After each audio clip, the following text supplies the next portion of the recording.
Está preparado para a pandemia? Tem que a imunidade boa? Acompanhe o vídeo agora, você vai entender mais sobre o assunto. Marco Canteiro, no canal Performance, eu sou médico e hoje o tema é pandemia de Covid, a infecção pelo coronavírus SARS-CoV-2, que é um vírus relativamente novo para a ciência, e como é que a gente faz então para brigar com esse vírus. Então vamos falar hoje, o tema é um pouco de imunidade, um pouco de mecanismo natural de defesa do nosso organismo, que eu vou falar relacionado à pandemia, mas é evidente que serve para qualquer outro tipo de agressão que a gente, como espécie, como é que a gente se defende. Então essa é a ideia, tentar explicar para vocês um pouco, porque tem muito medo, muita fantasia, muita solução milagrosa, e eu vou mostrar para vocês qual é o mecanismo, e aí a gente vai chegar à conclusão junto. Então vamos lá. Primeiro, quando a gente tem aquilo que a gente reconhece como próprio, como self, como aquilo que é nosso, são as nossas células, o nosso DNA que a gente reconhece como próprio. Existem uma série de agressões ao nosso organismo que a gente produz um anticorpo porque a gente não reconhece como próprio e é chamado de not self. Então um vírus, uma bactéria, poeira, um alimento que possa ser irritativo para a gente, uma série de substâncias a gente não reconhece como útil e a gente produz anticorpo. Esse é um mecanismo natural que acontece com qualquer pessoa. Quando a gente tem uma alergia, a pessoa que é muito alérgica, por exemplo, que tem alergia a pelo de gato, a poeira, a alguns tipos de alimentos, a perfume, por exemplo, essa pessoa ela tem uma capacidade de produção de uma defesa dela, porque é algo irritativo a ela, exacerbada. A isso a gente dá o nome de alergia, que nada mais é do que um fenômeno não desejável, mas porque a pessoa produz algo para defender a si mesma. Existem doenças autoimunes, todos já ouviram falar, que tem inúmeras, eu vou dar alguns nomes: artrite reumatoide, lúpus, osteoartrose, dermatomiosite, onde a própria pessoa produz anticorpo contra alguma célula dela mesma, ou a célula do músculo, ou a célula renal, ou a célula da articulação, causando danos, evidentemente. Esse mesmo mecanismo, nessas situações, são situações não ideais, mas existem aquelas que são ideais. Por exemplo, naquela contaminação, quando você tem um contato com um vírus, com uma bactéria que possa te causar uma doença. Antes das vacinas, antes dos antibióticos, a gente conseguia resolver parte dessas doenças exclusivamente da nossa imunidade. A gente não resolvia tudo, tanto é que tinha uma mortalidade muito alta por conta da imunidade não resolver algumas bactérias e alguns vírus graves. Mas, depois do advento das vacinas e dos antibióticos, isso foi um grande suporte, um complemento muito legal à imunidade pessoal. Mas a imunidade é a essência, aquilo que é nosso e que a gente consegue se defender dos agressores. A imunidade é caracterizada por mecanismos hormonais, tem a ver com cortisol, com hormônio tireoidiano, tem uma série de mecanismos hormonais e classicamente pelos glóbulos brancos. O nosso sangue é dividido em glóbulos brancos e glóbulos vermelhos, fundamentalmente plaquetas, que é para coagulação. Os glóbulos vermelhos, eles são responsáveis por transportar o oxigênio. O glóbulo branco é responsável pela nossa defesa, por aquilo que a gente chama de nossa imunidade. O glóbulo branco tem vários tipos, tem aquele que é para poeira, aquele que é para vírus, para bactérias. Vamos falar dos dois mais significativos, que eles aumentam de uma maneira geral em algumas situações. Então, glóbulo branco, que a gente chama de leucócitos, células brancas, elas se dividem em várias, mas dois tipos importantes: os neutrófilos e os linfócitos. Os linfócitos eles aumentam e eles vão brigar contra os vírus, e os neutrófilos contra as bactérias. É lógico que isso não é desta maneira tão simples assim, é bastante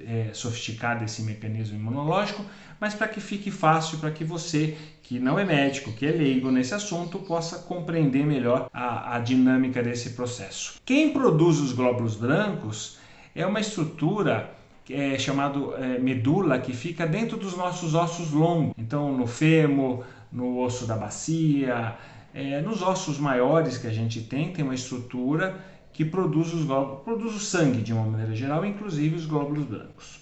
O mecanismo de defesa dos linfócitos contra um vírus é diferente um pouco do mecanismo de defesa dos neutrófilos contra as bactérias. Todas essas células que nós temos, elas vão aumentar conforme, ou diminuir, conforme o nosso agressor. Se a gente tem um agressor, uma bactéria causando uma amidalite, por exemplo, uma infecção de garganta com secreção de pus na garganta, na amígdala, e aí você vai ter o aumento de glóbulo branco no geral, sendo predominante às custas de neutrófilo. Esse tipo de circunstância vai fazer com que você tenha muitas vezes até a cura da doença, independe do antibiótico. Lógico que o antibiótico vai facilitar, vai garantir o tratamento, vai garantir o sucesso, mas antigamente não existia e uma parte das pessoas conseguiam se curar pela sua própria defesa.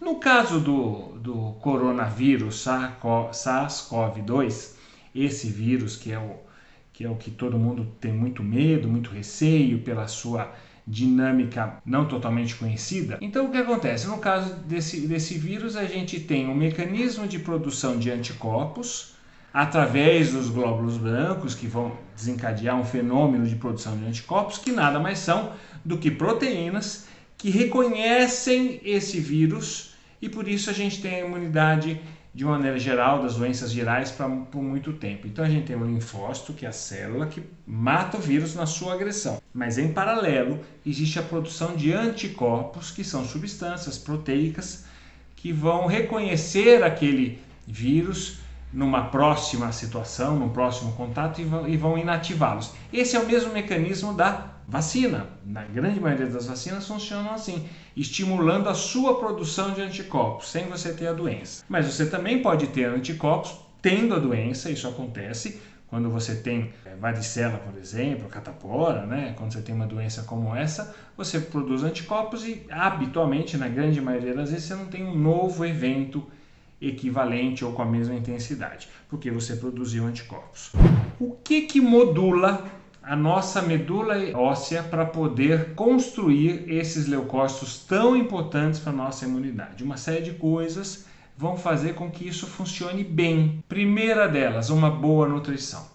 Boa nutrição não significa comer muito, significa comer bem, com diversidade. Eu costumo dizer que a gente come mais do que a gente precisa. Então, comer bem significa comer fracionadamente, pequenos volumes, com todos os tipos de ingredientes e de nutrientes na mesma refeição, em especial vitaminas, sais minerais que tem nas folhas, nas frutas e nos legumes, proteína às custas de leite ou derivados, carnes em geral, peixe e ovo, e carboidratos que são a fonte de energia nossa, que tem fundamentalmente nos farináceos, no macarrão, no arroz, na batata e no açúcar. Então, se você conseguir compor uma dieta, uma alimentação que componha todos esses alimentos em pequena quantidade, em especial carboidrato a gente precisa, mas não precisa de muito, senão a gente engorda. Se você conseguir fazer isso, você consegue ter a sua necessidade e a sua matéria-prima para a produção de glóbulo branco, você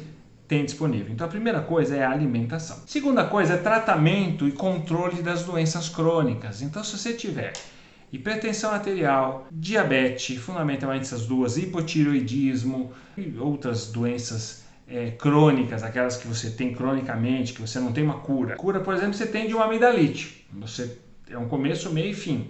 Cura você tem, por exemplo, de uma apendicite. Você teve que operar o apêndice, é uma cirurgia intestinal, que hoje é feita com imenso sucesso, e você está curado da apendicite. Mas existem as doenças crônicas, onde você não tem cura. Não neste momento da história da ciência, mas você tem um excelente controle. As mais clássicas é diabetes e hipertensão arterial.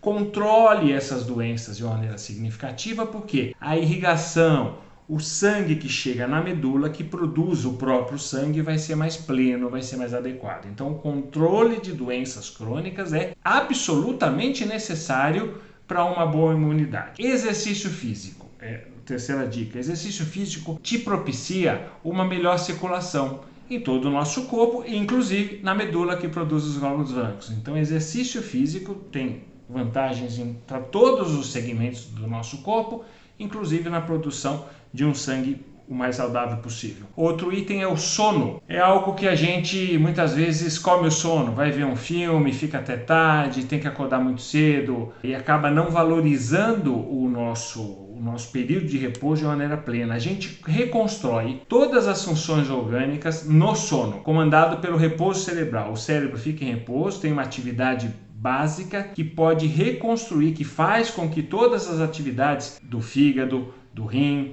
da medula que produz o nosso sangue, do coração que fica em repouso por 8 horas, isso é muito importante para a gente poder ter as ações. Os hormônios também, de uma maneira geral, tirando um ou outro relacionado ao sono, mas a maioria diminui, o que te dá uma condição de reparação. O sono é reparador.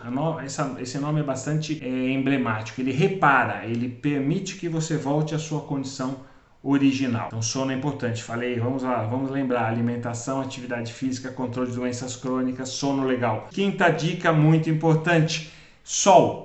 O sol é fundamental. Quem ativa as vitaminas, os hormônios que fazem uma boa imunidade é o sol. A luz solar, a radiação ultravioleta. Aí você vai falar, poxa, mas eu fui no dermatologista que ele falou que eu não posso tomar muito sol, porque envelhece e porque dá câncer de pele. E é verdade. Então, o sol em excesso, especialmente o sol das 11 da manhã até as 3, 4 da tarde, é um sol que, se for demasiado, se for por 1 hora, 2 horas, você vai ter, é cumulativo, e você pode aumentar, aumenta de fato o seu risco de câncer e de envelhecimento da pele, especialmente nas pessoas mais claras, de pele clara. Mas a exposição solar por poucos minutos, por 10, 15 minutos, a partir das 9 horas, 9, 10 horas, ou mesmo 4, 5 horas da tarde, ela é importante para a ativação da vitamina D, que é outra situação muito importante. Vitamina D tem o nome de vitamina, mas ela tem uma função semelhante a um hormônio.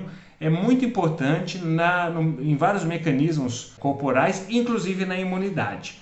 Tem até gente tomando aí muita vitamina D, não precisa tomar muito. Na verdade, se você tiver uma alimentação diversificada, tomar sol, em tese você tem vitamina D. Se você quiser tomar, o médico pode te recomendar a dose certa. A gente não recomenda, não há consenso da medicina para tomar hiperdose de vitamina C, que pode ter sobrecarga no fígado ou no rim. A ciência não tem isso com uma clareza e tem muitos profissionais recomendando isso sem total evidência científica. Mas uma dose baixa pode ser muito interessante e pode ser recomendado pelo médico. A mesma coisa com a vitamina C, que essa tem mais disponibilidade nos alimentos, realmente tem. Vitamina C tem nos alimentos cítricos, nas folhas, na laranja, em frutas em geral tem bastante vitamina C, e ela é muito importante na imunidade, assim como o zinco, que também tem disponível nos alimentos. Então, você percebe que a imunidade é um processo com inúmeras variáveis aí que a gente deve compor. Eu falei para vocês dos itens mais importantes, vamos repetir: sol, vitaminas de reposição se for necessário, com orientação médica, alimentação o mais equilibrada possível, controle de doenças crônicas, atividade física e sono. Esses itens, se você compor, você vai ter uma boa imunidade. E aí entra aquele quadro que todo mundo fala, de que na pandemia a gente tem muitas pessoas que ainda não tem uma clareza da grandeza desse número, mas a gente sabe que uma boa parte da população tem contato com o coronavírus e não tem manifestação clínica. Isso mostra a imunidade da pessoa funcionando. É um vírus, um agressor, que a imunidade foi lá, resolveu, a pessoa às vezes não teve nem sintoma nenhum, não teve febre, não teve tosse, não teve nada. Isso é o desejável, porque a pessoa cria imunidade. Nem todo mundo se comporta assim, por uma série de motivos, inclusive porque a imunidade não é plena naquela pessoa naquele momento. Cuidado com a imunidade nada mais é do que o cuidado com a saúde de uma maneira geral, com boas práticas. Eu esqueci de falar um item, que é não fumar. Quem fuma tem um comprometimento da imunidade, da capacidade pulmonar, então tenha como plano diminuir o seu cigarro. É uma coisa bastante significativa, é difícil de parar, mas é importante ter um plano, ter um projeto, entender que fumar menos tem menos dano. Então, se você fuma um maço, passe a fumar 10. É possível, você mantém o seu hábito com um dano um pouco menor do que os 20 cigarros. Tá certo? Até o próximo. Acompanhe aqui no canal Dr. Marco Canteiro, no canal Performance, que a gente posta semanalmente dicas, itens, ferramentas para que você tenha uma boa informação, e essa informação pode te levar à longevidade saudável, à saúde plena, à alegria, a momentos de equilíbrio, inclusive equilíbrio emocional é tema dos próximos vídeos. Sempre lembrando, você viverá 100 anos, esse é o tema que a gente fala. Hoje a gente tem uma vírgula, você viverá 100 anos apesar do coronavírus. Eu realmente acredito nisso. Com boas práticas a gente tem chance aí de uma longevidade saudável, feliz, com alta performance, produtiva. Até o próximo!